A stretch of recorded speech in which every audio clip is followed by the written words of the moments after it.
Sans date, 1958. À propos d'un de ses propres commentaires sur le Dhammapada, les 1000, Mère fait la remarque suivante. Tout cela a l'air dogmatique. Chaque fois, ce n'est qu'un aspect de la question.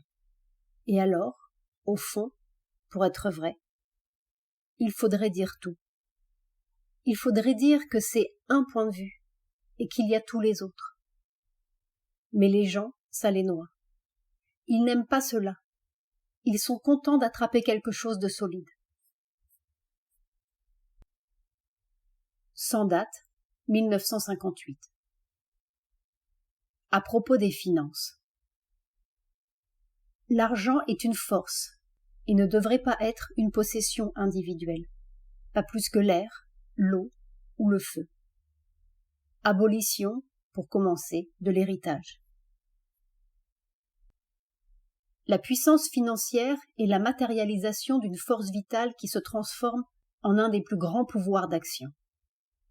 Le pouvoir d'attirer, d'acquérir et d'utiliser. Comme tous les autres pouvoirs, il doit être mis au service du divin.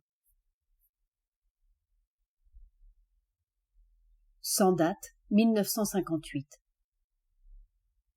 Lorsqu'on s'extériorise pendant le sommeil et qu'on est conscient dans le monde vital, on peut vivre une vie vitale aussi consciente que la vie physique. J'ai connu des gens qui avaient cette capacité et qui étaient si puissamment intéressés par leurs expériences dans le monde vital qu'ils ne revenaient qu'à regret dans leur corps.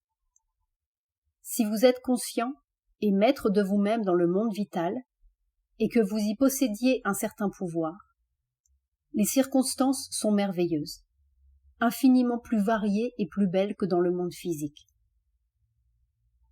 Imagine, par exemple, que tu sois très fatigué et que tu aies besoin de repos. Si tu sais t'extérioriser et que tu entres consciemment dans le monde vital, tu pourras y trouver une région pareille à une forêt vierge miraculeuse où toutes les splendeurs d'une végétation riche et harmonieuse sont réunies, avec des miroirs d'eau si magnifiques et une atmosphère si pleine de cette vitalité vivante, vibrante, des plantes.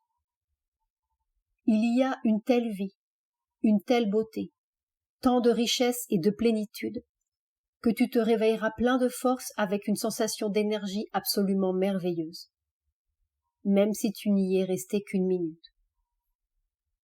Et c'est tellement objectif, tellement concret.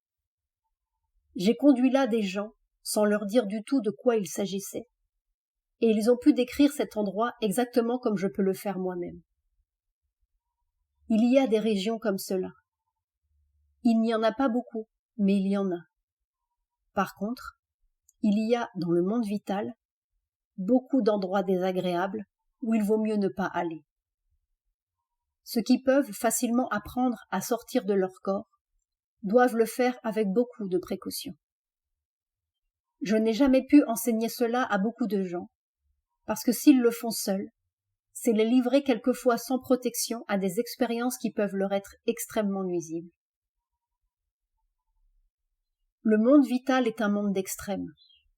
Si, par exemple, vous mangez dans le monde vital une grappe de raisin, vous pouvez rester 36 heures sans avoir faim tant vous êtes nourri.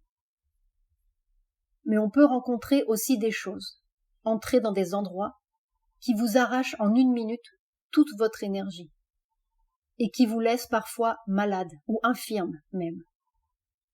J'ai connu une femme absolument exceptionnelle au point de vue occulte, à laquelle il était arrivé un accident comme cela dans le monde vital.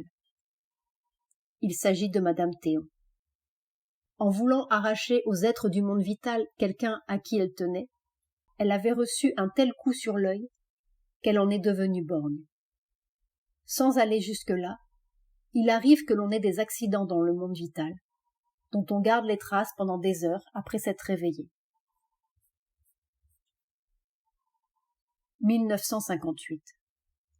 1er janvier 1958. Extrait de la classe du mercredi. Ô nature, mère matérielle, tu as dit que tu collaboreras. et il n'y a pas de limite à la splendeur de cette collaboration. Message du 1er janvier 1958. Douce mère, tu expliqueras le message de cette année? Il n'y a pas à expliquer. C'est une expérience, quelque chose qui s'est produit. Et quand cela s'est produit, je l'ai noté.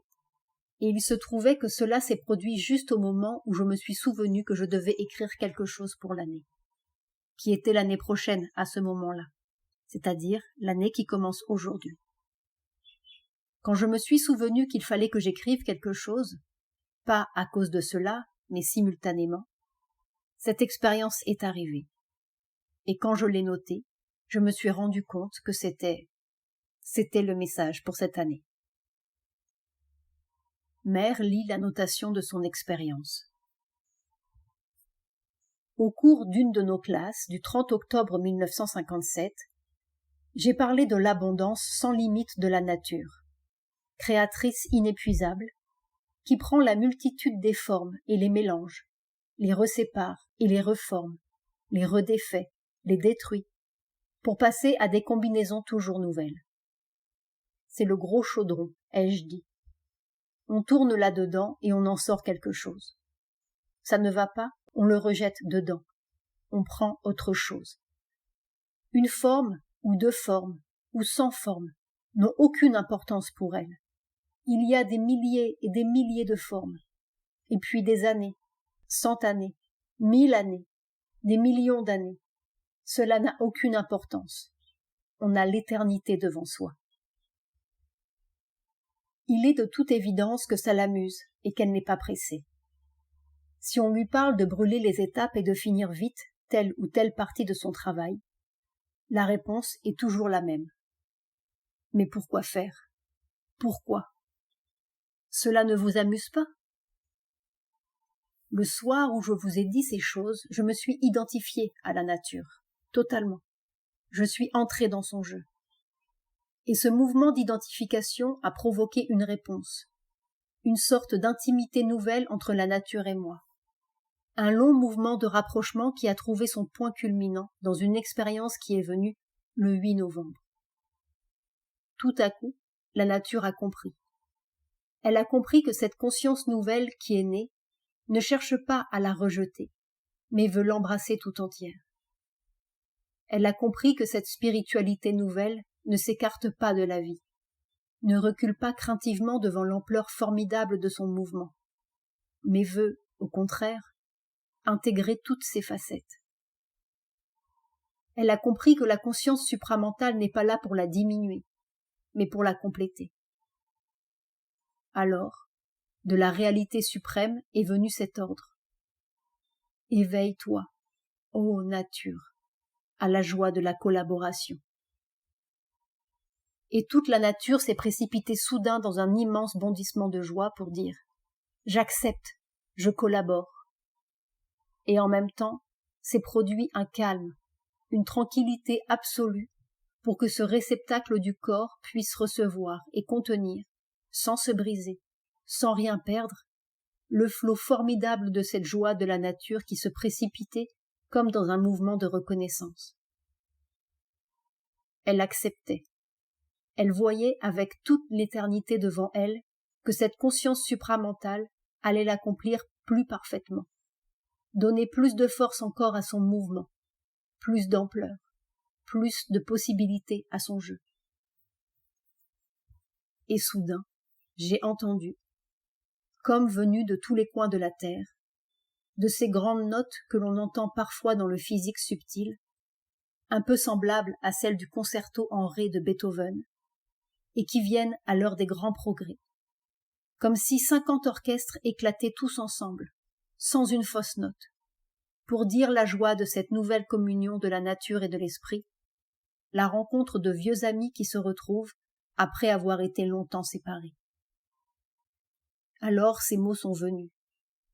Ô nature, mère matérielle, tu as dit que tu collaboreras, et il n'y a pas de limite à la splendeur de cette collaboration. Et la félicité rayonnante de cette splendeur a été perçue dans une paix parfaite. Telle fut la naissance du message pour l'année nouvelle. Puis Mère commente.